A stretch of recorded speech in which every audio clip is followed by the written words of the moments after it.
Xin chào tất cả anh em, lại là Tấn đây. Và hôm nay Tấn rất vui khi mà được gặp lại anh em ở thêm một video nữa của Laptop PC. Và nói chung là Tấn xuất hiện những video không có làm việc gì khác ngoài ráp máy và chia sẻ những kinh nghiệm về ráp máy cho anh em xem. Một điều đặc biệt là hôm nay Tấn sẽ được build máy cùng với một thằng em ở nước ngoài về, và nhanh gọn ha. Xin mời sự hiện diện của em Thắng. Hello everybody, my name is Thắng. Nice. I came here today to build a PC with brother Tấn. And yeah, I'm super excited. I can't wait. Yeah, it's good. Excuse me, can you speak with me? Dạ được ạ. Thôi vậy đi. Dạ ok. Dạ. Ok, và bây giờ anh em mình vào intro thôi. Và câu slogan của anh em mình là gì nhá không?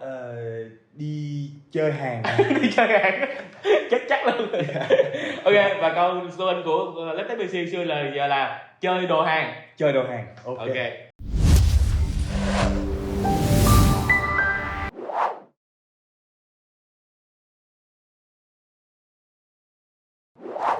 Ok, bây giờ anh em mình tới với cái món đầu tiên cái đây Thắng. Ok. Đây, men. Luôn đầu tiên là cái Mobo đúng không? Đúng rồi. Ok. Aorus Z790 Elite. Wow, đẹp Thắng. Đẹp, quá đẹp. Đây, Màu bạc nữa. cái men của mình đó là có 4 GB RAM, hỗ trợ tới 128 bit RAM cao nhất. Đúng rồi. 128 bit RAM. Ở đây có một khe M2 nè. Ở trong này có 3 khe M2 nữa. Dạ. Trong này có 3 khe M2 nữa. Ồ, nhìn đẹp quá. Rồi. Giờ anh em mình sẽ tiến hành gắn con CPU vô cái men nha. Ok. Dạ. i7 13700K. Mình sẽ đi chung với bộ này. Cảm giác anh bóc một bộ máy có giá trị ấy. Sướng lắm mọi người. Đây, mở hai cái bước này ra. Rồi. Dẻo lên, cẩn thận rớt CPU. Ok. Khâu này quan trọng mà. Khâu này quan trọng là Sợ rớt. hay là để anh lắp CPU vào trong cái socket cho. Ok. Bởi vì khâu này nó hơi nhạy cảm một xíu. Ok. Rồi, khâu này để anh Tấn làm cho. Ok. Phải thả vào nhẹ nhàng. Và đừng quên kiểm tra thử nó có lọt vào hẳn hoàn toàn trong socket chưa. Rồi, cái này mình khóa lại. Mình đóng lại là tự động nắp nhựa nó bung ra. Ok. Đó. Rồi. Giờ mình gắn gì nữa? Bây giờ Thắng biết không? RAM. RAM. Ok, hôm nay mình có bộ RAM gì Thắng? Đây. Bộ RAM Corsair Vengeance. Corsair Vengeance DDR5. Ok. 32GB. Bit 5600. Wow. Bộ này đến từ thương hiệu Corsair nên là thương hiệu Corsair nổi tiếng lắm mà anh. Đúng rồi. Biết khe 24 luôn hay vậy? Tất nhiên là anh. Quản lý nhà hàng mà biết mấy cái này thôi chứ danh kỹ thuật tụi tôi ế rồi. Rồi. Bấm vô. Đầu. Anh thấy sai rồi đó, Sai rồi đó. Ồ. Đâu quay lại đúng không? Ok. Vô. Nghe vậy là đúng rồi đúng không? Đó. Đó. Ok. Âm thanh của tiền. Âm thanh của tiền nghe đã tai. Hơi sợ. Bấm này ra. Ok. Tiếp tiếp. Đầu này xuống trước. Ngon lành. Rồi. Lát nữa nó lên giải đèn led đẹp lắm luôn. Đúng rồi. 16 bóng led, 16 bóng led hai bên này. Mình mấy cái cây này mình chỉnh được mà phải không? Đúng rồi. Chỉnh màu được. Nó có thể sync với cả hệ thống của cái thùng cây luôn. Rồi. Món gì nữa? Tiếp theo hình như là cái M.2. Trời ơi, ghê quá. Kỹ thuật của tôi ế rồi. Đây. Ok. Ủa, này mở sao? Đây. Để anh mở giùm. Đây. Lấy cái này nên hạ thấp tay xuống không đã rớt một cái là mất tiền túi. Mất tiền túi. Rồi. Ok. Rồi mình phải dít này ra đúng không anh? Đúng rồi. Đối với con đó thì mình phải chỉ dùng cái túi nhỏ này thôi. Ok.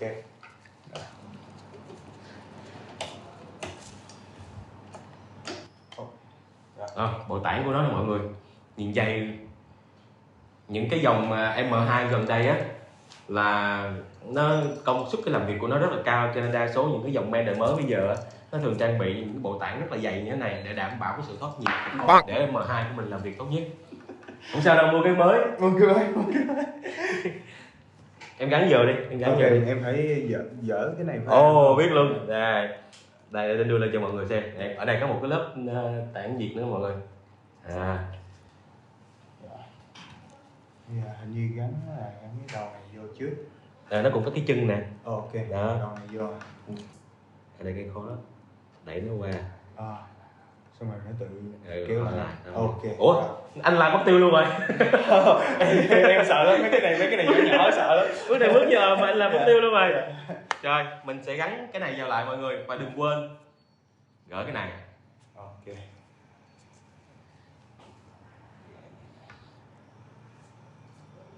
Nhẹ tay nha. Sợ lắm. Đây, cho cái kẹ đó vào trước, đúng rồi. Cái này phải không? Đây. Như thế này hả? Đúng rồi. Ok. Em canh con ốc nó đúng vào vị cái lỗ đó thì mình Dạ, lại thôi. đúng rồi. Rồi. Ok.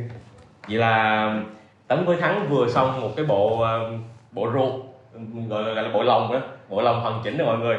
Bây giờ mình sẽ tiến hành cái bộ vỏ bên ngoài là bao gồm có nguồn với khay nha. Rồi ok, để bộ này qua một bên, để lên đây đi. Đó. Nguồn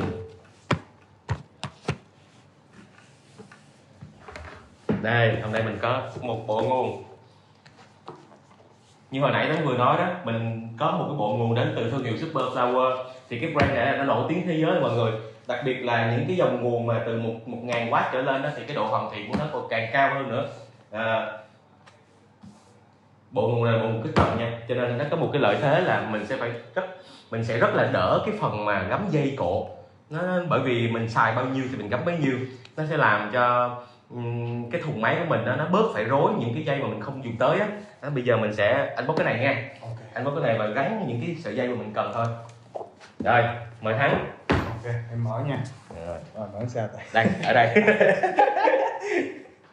Đây em có thể mình lên này. Ok.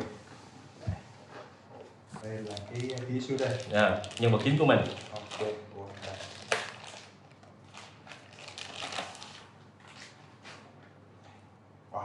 To hơn. Ok, và đây là bộ dây của nó nha mọi người. Đây, một dây nguồn và vẫn như trước. Một bộ dây của nó. Và hôm nay mình dùng cái gì thì mình gắn với đó nha mọi người. Rồi, Thắng ơi, gắn dây. Gắn dây hả?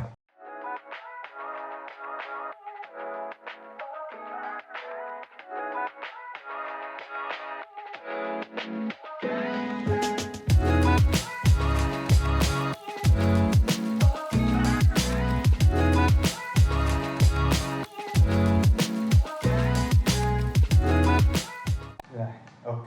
Rồi, vậy là mình có một bộ nguồn hoàn chỉnh rồi. Ai cha. Rồi, đây. Mình test Skychu.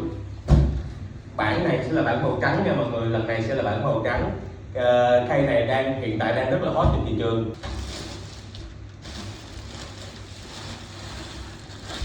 Đó. Bây giờ Tấn với Thắng sẽ tiến hành gắn nguồn vào khay. Và mọi người theo dõi nha. Để nguồn vào khay. Rồi. Ok, bây giờ mình sẽ gắn men vào. Rồi, đưa cái men vào, anh đưa cái men vào, lát nữa Thắng dặn ốc nha. Ok. Phía dưới mặt men, phía dưới cái mặt dưới của men là rất là nhiều mạch li ti, cho nên là khi anh em bỏ men vào khay anh em nhớ nhẹ tay nha, tránh cái tình trạng là những cái chân ốc ở phía dưới nó cày lên cái mặt của men. Ok. Rồi, tới phiên Thắng dặn ốc nè. Ok. Em vặn, em đừng có vặn hết nha, em chỉ vặn một nửa thôi. Ok. Xong rồi sau đó tất cả những con khác mình đều vặn một nửa. Rồi sau đó mình sẽ vặn lại một lần nữa là siết. Cái này mà lên lát nữa làm xong lên màu đẹp lung linh luôn. Em thích màu trắng á. Chỉ là màu đèn lên màu trắng được không? Chắc được chứ. Đẹp. Bởi vì trước đây đã có khá nhiều khách build máy với lại Skychu màu trắng rồi.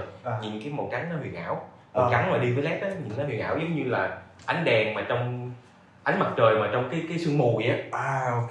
Nó loang cái màu đẹp lắm. Còn led mà đi trong cái sky show màu đen á thì nó lại tạo nên cái vẻ huyền bí, như là ánh sáng nó lón qua lón lại trong bóng tối vậy á. Một vài trong cái bóng tối tự nhiên có một vài tia sáng nó lón qua lón lại, nhìn nó huyền bí dễ sợ luôn. Rồi mình sẽ cắm jack của audio vào main nè. Thắng cắm hay anh cắm? Em thử đi. Em biết cắm không? Cái chân của nó có điểm khác biệt nha. Nè, nó có một chân khuyết nè. Là có cái lỗ bên này như thế này. Đúng rồi.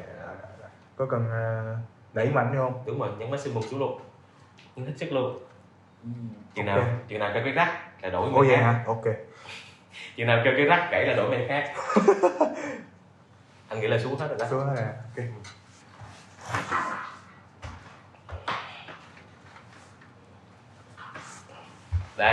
Đây là bộ lồng gắn vào khay hoàn chỉnh. Bây giờ mình sẽ gắn nguồn vào mấy cái socket của nguồn sợi ôn nha. Một đứa.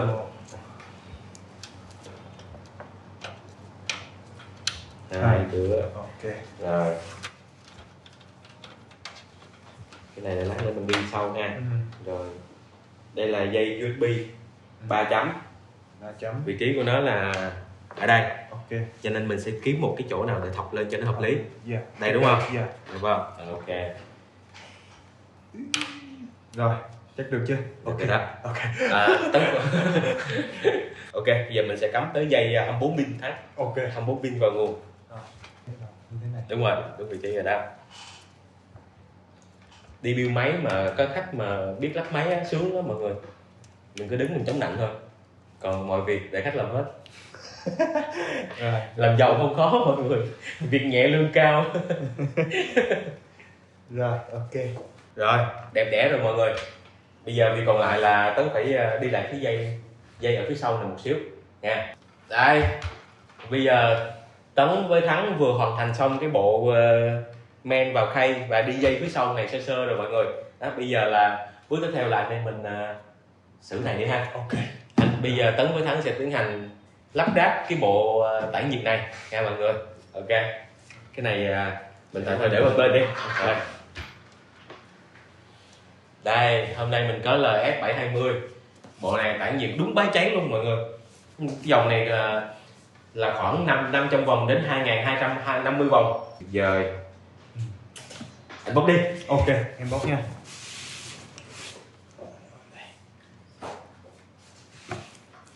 Để nhìn nhìn nó làm hộp rồi cứng cáp quá ha.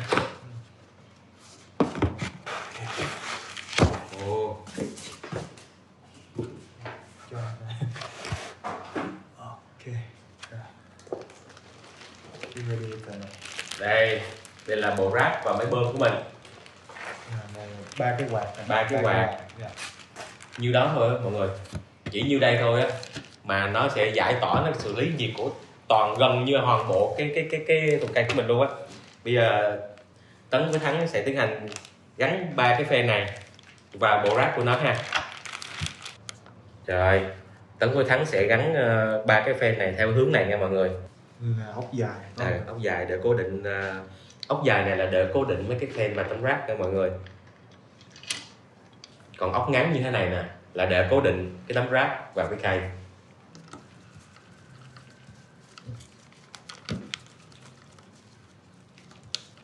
Xuống không? Xuống. Anh nhận hoài nó không đúng lỗ, nó không xuống luôn á.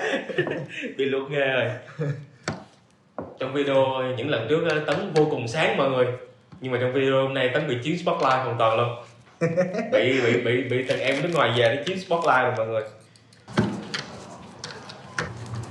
Rồi.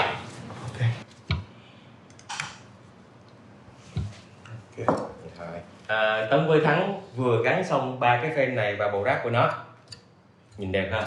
Quá đẹp. Và Tấn cũng gắn luôn cái chân vào cái bơm của nó nữa mọi người.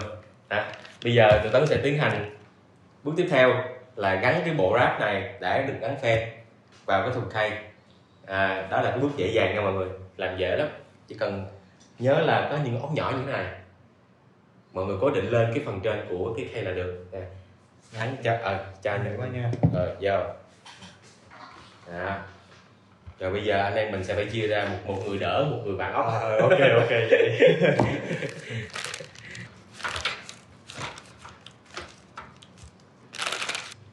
Cẩn thận nha, bộ rác mấy triệu bạc đó.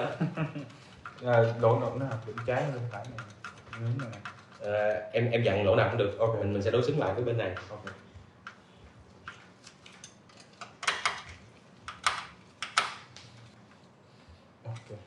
Rồi bây giờ mình sẽ gắn cái gông vào để mình gắn cái máy bơm vô.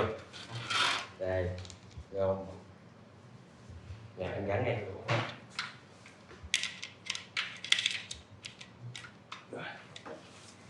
Rồi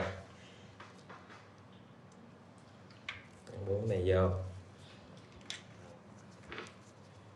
Thì mình hãy nằm xuống luôn đi. Mình gắn vô xong cái mình hãy nằm xuống luôn ha. Rồi nằm xuống, anh sẽ giữ cái máy bơm. Cái miếng dưới nó bị tuột này, cái dưới bị tuột để anh đẩy lên. Còn phải đẩy nó lên để mình dàn ốc được. Rồi. Ok.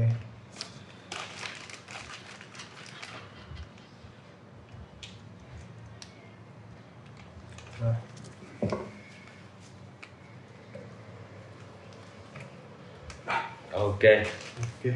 Ok. Bây giờ anh em mình sẽ gắn hai cái fan, một cái fan này là fan cho thêm của cái cây này, và fan còn lại là fan tặng của Laptop PC, tặng anh khách dễ thương này. Bây giờ đây mình tiến hành gắn nha. Ok.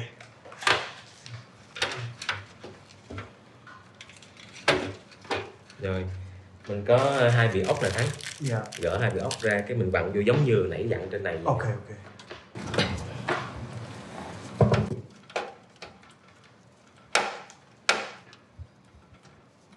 Rồi ok. Chưa còn món lỗ nữa. Còn cái này hả? Yeah.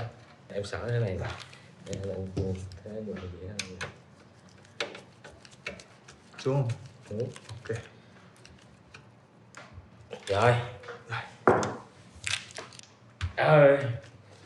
rồi xong rồi Thắng ơi, anh em mình gắn xong rồi. Mà Thắng biết cái gì sai không? Em thấy sợi dây á. Em nhớ là em muốn sợi dây màu trắng, nhưng mà em thấy nãy giờ em cũng nghĩ ủa sao đi xì lì vậy? Cho nên quên mọi người ơi. Lúc đầu vô đã giới thiệu rồi mà lo gắn xong rồi lo giỡn quá cái quên. Đây mình còn có bộ cách tầm nữa.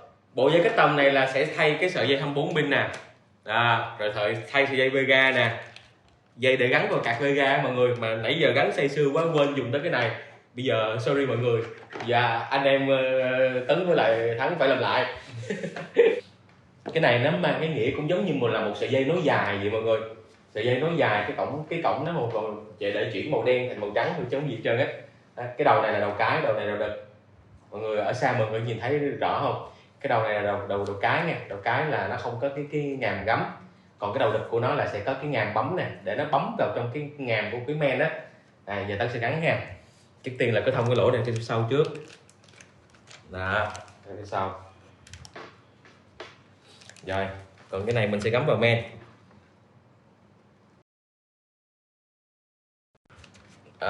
Lên là cục màu trắng đẹp rồi mọi người. Cây trắng là phải đi với dây cắt tầm màu trắng. Còn phía sau này, hai cái đầu gắn vào nhau. Rồi, Thắng gắn thử nè. Gắn xong cái mình đi dây lại. Ok. Rồi, chính xác. Rồi, còn dây Vega. Hai sợi này mình sẽ Vega, vị trí Vega là phía dưới. Mình sẽ đặt Vega ở đây đi.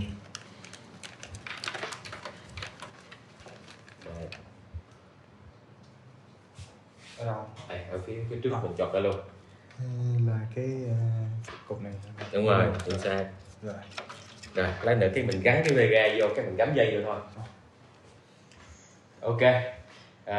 Tấn với Thắng vừa gắn xong cả hai dây kết tầm. Sorry mọi người, làm tốn thời gian mọi người xíu. Bây giờ là bước cuối cùng. Bước cuối cùng Thắng ơi. Phê nhất. Là đã nhất, đẹp nhất. Mắc tiền nhất nữa. Đây. Thắng ơi. Em nói nha. Làm việc cây sung sướng của em đi. 4070 Galaxy 12GB mọi người, 12GB RAM. Con này bao nhiêu ta? Con này ở dưới phòng kinh doanh báo em bao nhiêu? Nhớ không? Không nhớ. À.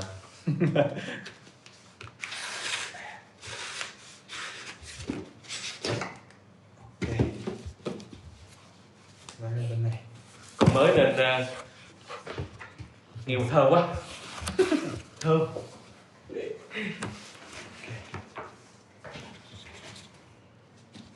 Wow, mút là bột kỹ quá ha. Đây, nhân vật chính lộ diện. Lớn. Wow, anh múc luôn đi em, mở ra luôn đi. Cho nó đúng màu đúng không? À.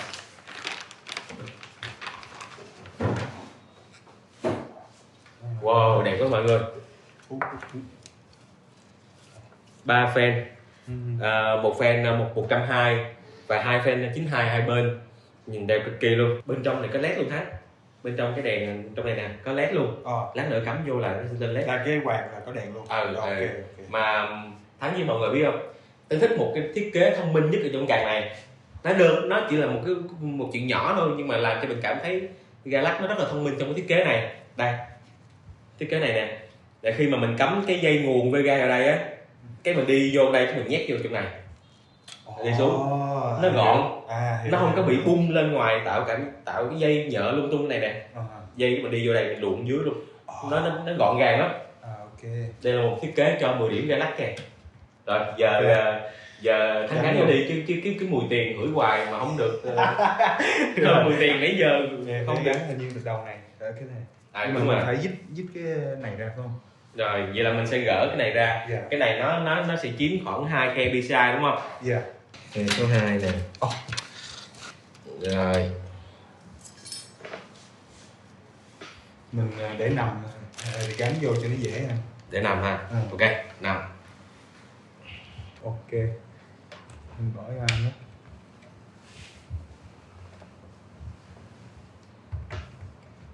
Biết bật chốt rồi lên luôn. Rằng này.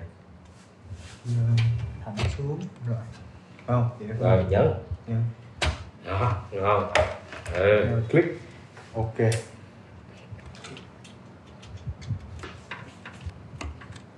Ok. Rồi, nhớ lên em. Ok. Nhớ lên. Ok. Rồi, mình làm việc cuối cùng là cắm dây cái tầm vô. Rồi. Em cắm được không? Được. Hay là em qua bên này đứng dễ hơn? Chắc được chứ. Rồi. Ồ, nhanh gọn. Rồi. Xong rồi Thắng ơi. Ok. Rồi, không ngon. Kiểm tra lại sơ lại còn dây gì chưa cắm nữa không? Bây giờ mình test trước xong rồi đóng nắp hay là đóng nắp luôn? Đóng nắp luôn em. Em tin tưởng mà. Ghê vậy. Mạnh dạng được. Rồi đóng nắp em. Ok. Đóng nắp luôn. Vậy em. Để vậy thôi mà. Ok.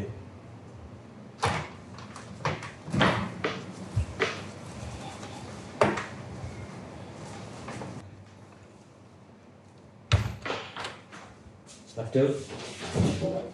Mặt trước này là đây. Đi xuống. Ok.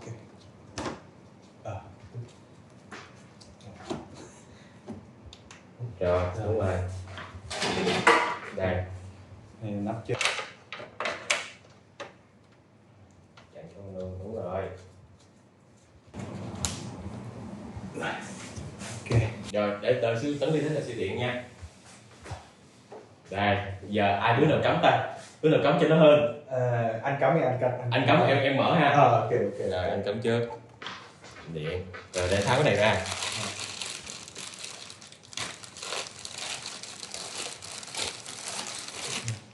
Này nhé. Rồi em khai trương. Ok. Rồi, giây phút hồi hộp. Cầu nguyện đi. Cầu nguyện. Không biết có mở lên không? Bấm nút đi em. Bấm nút đi. Bấm nút nha.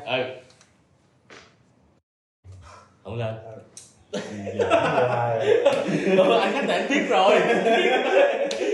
Muốn gài ảnh mà gài không được. Lên led rồi đó. Wow. Không sao. Em bấm nút led lại một lần nữa. Nút led. Bấm này à? Đúng rồi. Đó. Nhìn đẹp lắm. Ok. Rồi như thế này nè mọi người. Khi mà mọi người lắp ráp xong, mọi người cài pin, cài hệ điều hành và sẽ cài thêm phần mềm để nó có thể xin led của RAM của men và kể cả của cạc Vega nữa mọi người. Thì lúc đó mọi người sẽ muốn chỉnh lúc màu như thế nào thì tùy vào sở thích của mình. Wow, đẹp quá. Thắng sẽ để màu trắng hết chứ không có để màu rainbow đâu, màu trắng hết, đèn màu trắng hết. Ok, thì bây giờ Tấn với Thắng cũng đã hoàn thành xong cái bước lắp đặt mình rồi. Bây giờ chắc anh em mình mời khán giả lượn quanh một vòng để chiêm ngưỡng cái vẻ đẹp của MK này, Sky2 màu trắng và toàn bộ những sản phẩm bên trong. Ok, mời anh em.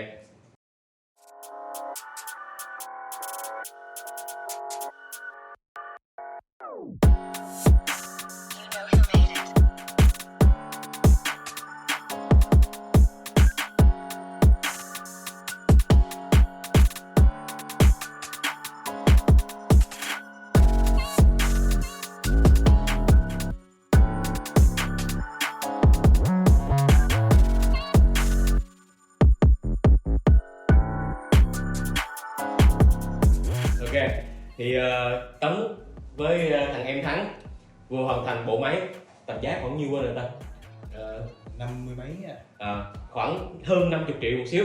Và trước mặt đây là bộ máy của em đó, như là các bạn vừa tham quan qua thì bộ máy Tấn đã hoàn thành xong. Và em Thắng có gì muốn nói với khán giả trước khi chia tay không? Thì Thắng chỉ muốn nói cảm ơn anh Tấn, cảm ơn Niptech để giống như là tạo điều kiện để cho Thắng ráp một cái máy và học thêm vài thứ nữa.